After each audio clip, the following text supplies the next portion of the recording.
New York congressional candidate Alexandria Ocasio-Cortez has called for progressive protesters to expand their nationwide physical blockade of immigrations and customs enforcement (ICE) buildings. The Democratic Socialist now wants the resistance to occupy border crossings and airports as part of their ongoing protests over the Trump administration's zero-tolerance policy of enforcing existing immigration laws, which most notably resulted in the separation of nearly 3,000 migrant children from their families.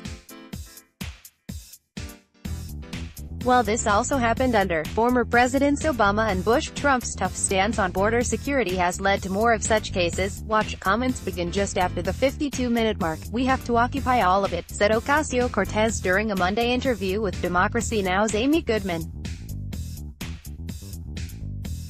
"We need to occupy every airport.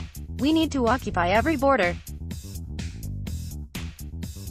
We need to occupy every ICE office until those kids are back with their parents, period. There is no convenient time to stand up against human rights violations," said the Democratic Socialist. "I may have had a primary 3 days after I went down there, but we are not going to win if we don't stand for everything," Ocasio-Cortez said.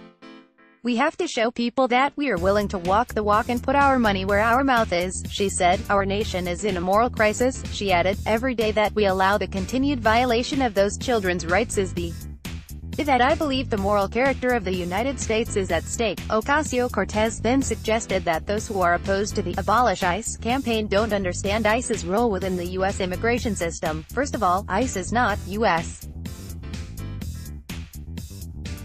Customs and Border Protection," she said. "When we talk about abolishing ICE, we are talking about ending family detention. We are talking about ending an agency and ending a practice and a structure that is not accountable to the U.S.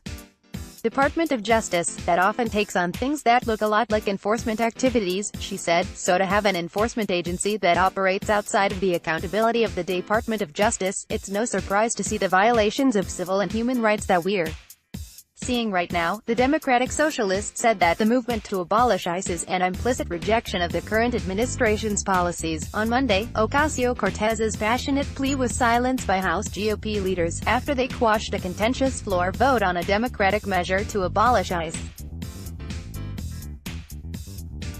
Instead, they are voting Wednesday to support the agency.